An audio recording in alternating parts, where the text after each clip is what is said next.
Tchétchélé, un village moderne à 7 km de Gagnoa. Un bâtiment devant servir de logement de l'infirmier du dispensaire dont la construction avait été amorcée par les populations, puis arrêtée, vient d'être achevé par la fondation d'une société pétrolière.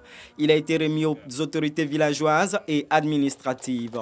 Objectif, permettre à l'infirmier d'être dans les conditions adéquates de travail.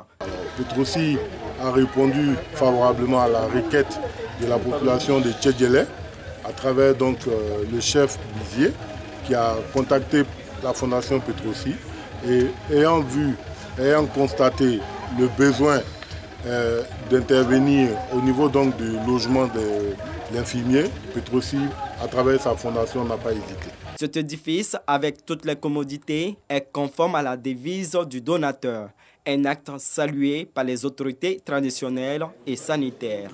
Hier, on a reçu le dispensaire sans logement. Aujourd'hui, nous avons reçu notre logement et notre infirmier va être logé. Nous osons espérer qu'il sera bien dans cette maison et il va offrir à la population les meilleurs services dans les conditions les meilleures. C'est une joie pour nous et une opportunité encore pour remercier Petrosi et pour remercier le chef Bizier pour tout l'engagement, pour tous les efforts qu'il a mis afin d'aboutir à ce résultat. Une action de générosité qui réjouit également le village voisin de Kakredou. Son chef a offert un lit médicalisé au dispensaire de Tchétchélé. Cette fondation donatrice existe depuis 2008 et œuvre pour l'épanouissement des Ivoiriens à travers le renforcement du plateau technique, des centres de santé et la construction de logements des infirmiers et sages-femmes. Vous avez 2 semaines. Après 2 semaines, si tu n'as pas de casque, il faut garer ta moto. Après la sensibilisation, c'est désormais la phase répressive sur le port de casque chez les conducteurs d'engins à 2 et 3 roues à Boaké. La lutte contre l'insécurité routière est engagée. Des contrôles inopinés sont effectués par les éléments de la brigade routière de la gendarmerie nationale basée à Boaké, aux principaux carrefours de la ville. C'est encore le casque, c'est que toi, si tu ne payes pas le casque, on va t'attraper sur un autre bord, on va te verbaliser encore. Plusieurs motos et tricycles sont saisis. Les propriétaires de ces engins doivent payer la contravention de 2000 francs CFA au trésor public avant d'aller se procurer un casque pour se voir remettre les clés de leur moto. Il m'a demandé des casques. J'ai dit on ne va pas donner le casque. Nous on roule moto là, on ramasse les ordures. Donc on doit nous donner les casques au travail là-bas, on ne va pas donner le casque. Donc ce n'est pas à nous de payer le casque, c'est les patrons qui doivent nous donner le casque. Moi je n'ai pas porté le casque. Bon, en venant du sud là, ils m'ont attrapé, bon, j'ai payé 2000 francs. En fait, ça, à cause de nous-mêmes, ils sont en train de faire.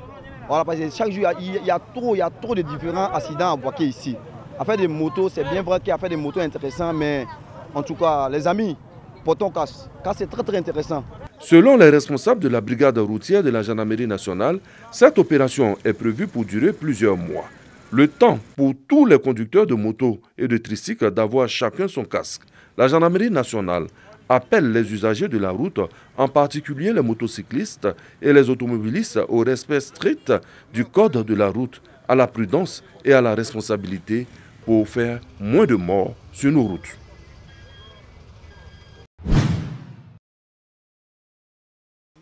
C'est ici, en traversant le fleuve Comoé, comme nous, à la lisière du village d'Abradinou, que ce camion dont nous apercevons encore l'épave s'est renversé. Dans sa chute, 6 personnes meurent, noyées. 2 véhicules qui sont montés sur le bac. Je me suis rassuré que non, ils sont bien stationnés. Arrivé ici, bien accostés, je suis descendu pour diriger le premier camion. Malheureusement, le deuxième véhicule qui était derrière n'avait pas tiré le frein à main, n'avait pas de cale. Et quand le bac a accosté, lui qui est derrière a pris un coup, il a commencé à faire marche arrière. Il est tombé dedans. Le chauffeur a vu son camion partir, il s'est précipité pour aller dans son véhicule. Malheureusement, ça n'a pas marché. Abradinou est encore sous le choc.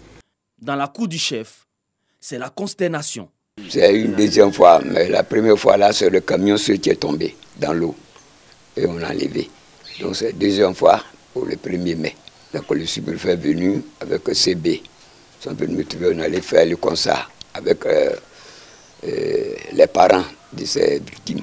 Donc ils ont fait le concert avec le médecin. Quand ils ont fini le concert, on est tombés tous d'accord dans les intérêts.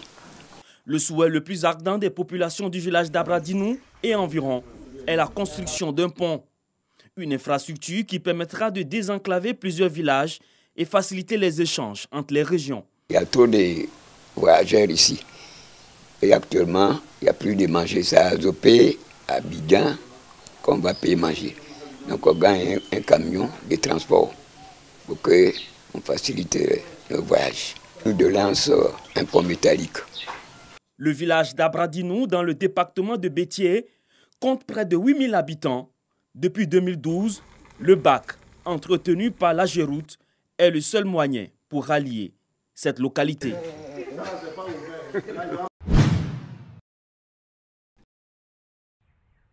Le mois de Ramadan, un mois de prière, un mois de partage.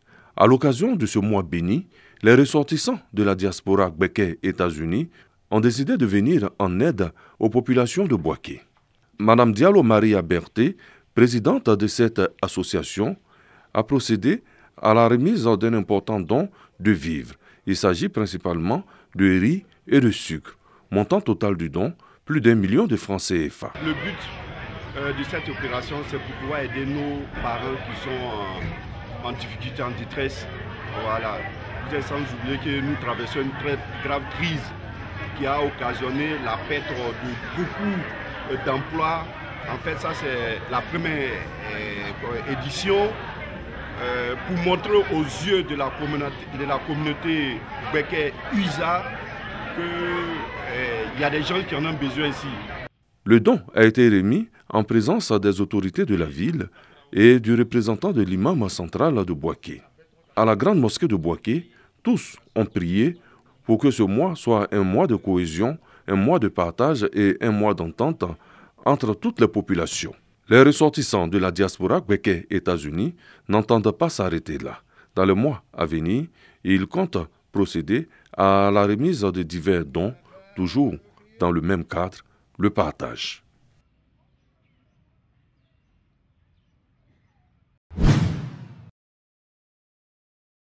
Le Ramadan, mois de pénitence, de prière et de cohésion pour les musulmans.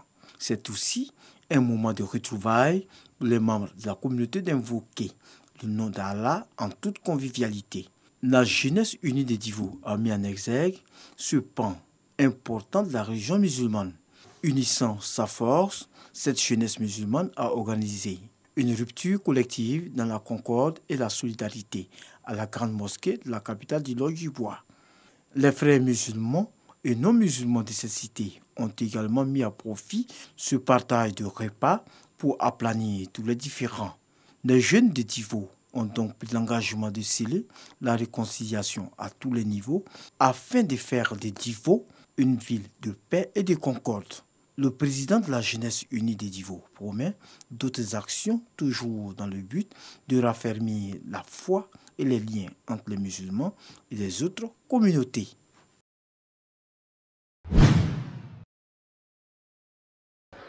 C'est devenu une institution à la mosquée du quartier Manioc de Daloa.